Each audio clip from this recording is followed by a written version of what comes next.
Okay, this came up in my spirit a couple days ago, and something just happened. Like, for real, something just happened to bring it back into my spirit again. And when something is very insistent, I don't care if I've been pushing it away for weeks. For me, it's just been a couple days this time.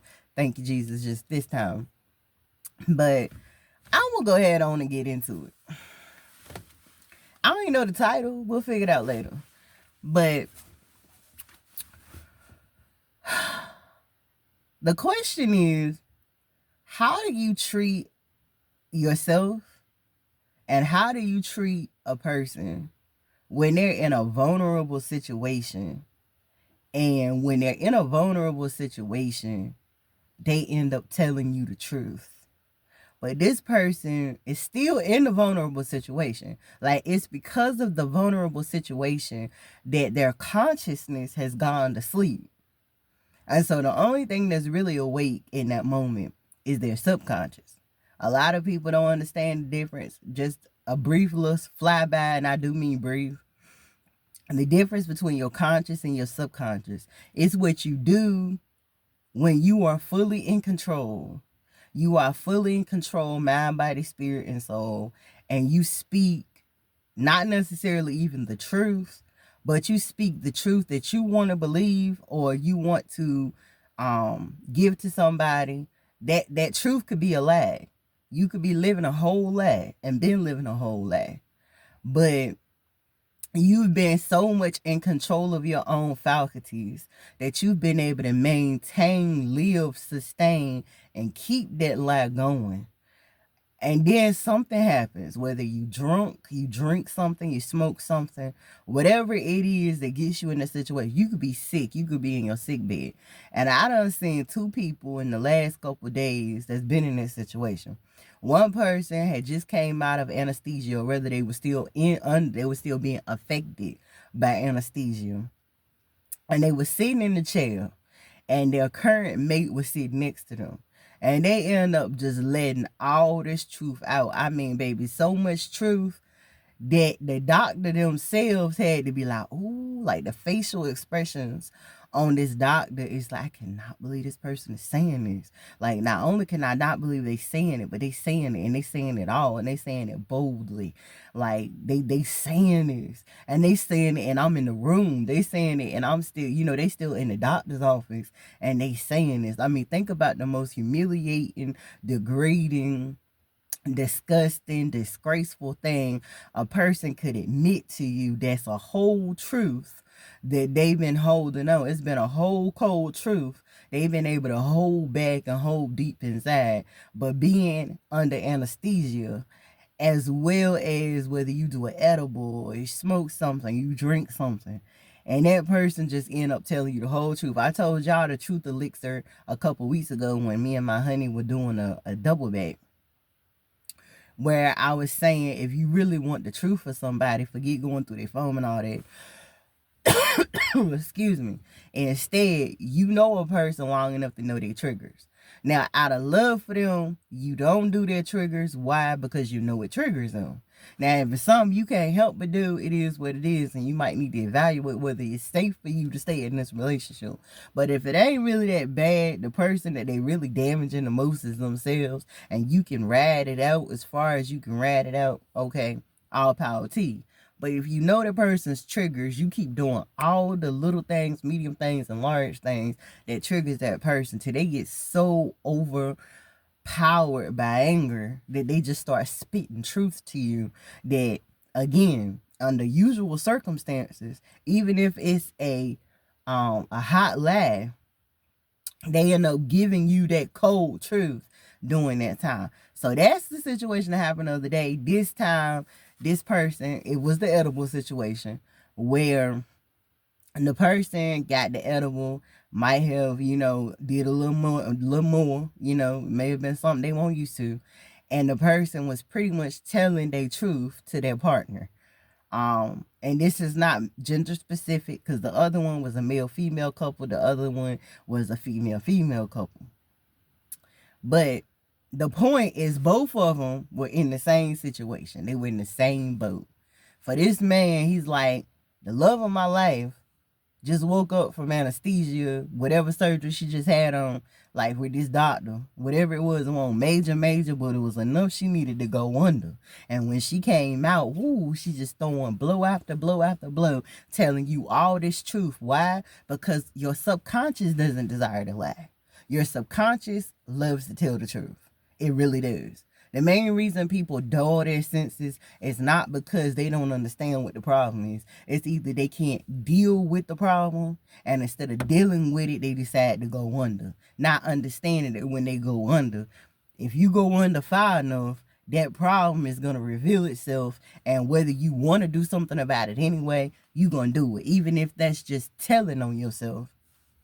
Or like my mama's mom, like my grandmama, I might need to put a little bit of this over there on Empress Shonda. I mean, Empress Siobhan account on YouTube. But like my mama's mama, my grandmama would have said tea-telling. They start tea-telling, and they start tea-telling on themselves. That being said, the question is, how is a person supposed to move in that type of energy? You know, this person is at their most vulnerable state. And we ain't talking about getting violent, y'all, because I know a lot of y'all be like, yo, yeah. No, we ain't saying that. We staying in the positive. We shifting. We're talking about how to shift. I'm going to take my husband thing. How to shift a negative into a positive. Honestly, I tell you like this, straight up. I'm pulling from spirit speaking through me, but I don't really need the pressure that much, because I'm going to just give it to you raw. Give you the cold truth. Be the person that you are, especially if you're a good person. If you're innately already a good person, you always going to really do the right thing anyway. Don't allow what's happening and what's going on to take you out of pocket. Don't let it take you out of your norm, at least for a little bit. Kind of take your feelings and don't put them in a box. Don't make them into stuck emotions. Just do exactly what military people are properly trained to do. If you got pain, you got wounded, you got hurt, your brain ticks into and leans into its training, and just go about the process and get done what needs to be done. I wouldn't have advised that man or that woman, as a matter of fact, to do something bad or terrible to their partners when this truth was revealed to them. If they felt like that, go find somebody else. Call that person a family member. You know how the job has an emergency contact in case something bad happened to you, so that person can meet you at the hospital.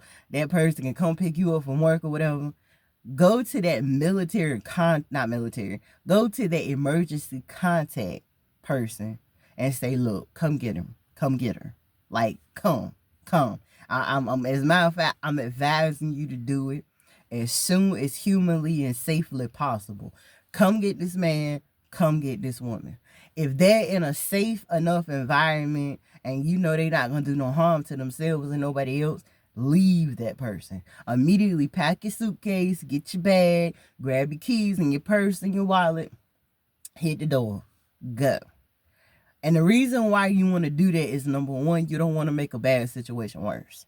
And you do want to take that time to process your own emotions. And the environment in which you're in, you can't process your emotions. And if you leave this person in a dangerous situation around children by themselves, and they cause harm to themselves or others, in the end, you may not feel like it in the moment, but in the end, you're going to pay for it. Even if you don't pay for it outside yourself, you're going to pay for it on the inside of yourself. You're going to be like, ooh, I didn't have to do that. That won't need it necessary. Like what they did, they cheated, they did whatever. It wasn't worth me allowing myself to end up being a co-defendant against myself, to allow something chaotic or catastrophic to happen. So handle the situation as appropriately as possible in the same manner that you would have handled it if nothing bad was going on while that was happening. And then get yourself out. Then go and gather more information another day if you need more information as part of your healing and as part of your process. But outside of that, stay focused and stay clear Stay focused and stay clear. Like, that's it. That's spirit speaking it. Stay focused and stay clear. Get yourself and them into alignment and into position so that you know, number one, no danger, no hurt, no pain, no whatever it is going to happen or is going to occur. And then for your own mental stability, go head on and go do what you need to do for you. Focus on you and allow it to be all about you, because it's about you. I tell people all the time, I am still learning it myself. And I guess you could say my current relationship is a test within itself. That God forbid if something bad ever happened and we ended up going our separate ways, I would have no choice but to stand on this new foundation that's now been built between me and divine to make sure I'm good no matter what. I'm going to make it no matter what. I'm going to be good. And you need the same thing. You need to have that solid foundation built so that you know that you're good no matter what. Like Judge Tola would say, make sure that you got an exit strategy. Make sure you got options. Make sure you're not building and your life is big and wide and it's not just focused in on just this person. Make sure you're still very much focusing on yourself. And it cannot be just about your children. Make sure that you are focused on yourself. And it cannot be just about your job or your business or your extended family or your family or your girlfriend or whatever the situation may be, or your boys if you got homies. Make sure that you are good within yourself. Don't do nothing crazy. Don't make a bad situation worse. And I'm not saying the whole get back thing, because honestly, even me and my husband don't see eye to eye on it. Because from experiences that I've had, not saying he ain't had experiences, I know sometimes you got to do some things for your own benefit. You got to do things and you got to be selfish, because you're pouring back into yourself by being selfish so that you're good. Both your consciousness is good as well as your subconsciousness is good in order for you to keep on keeping on.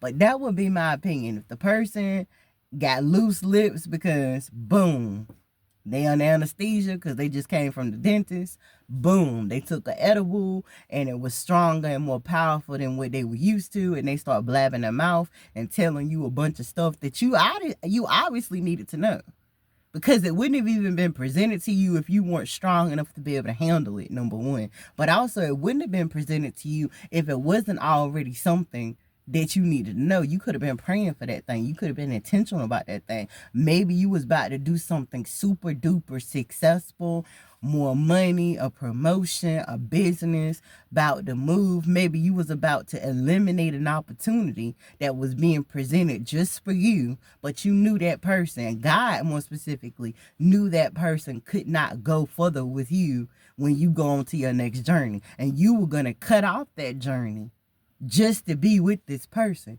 And so a light had to be shined in order for you to be awakened and aware, so you could make that choice and decision that's vibrationally compatible to you. But that's my tea about it. Whether this helped you today, tomorrow, or 100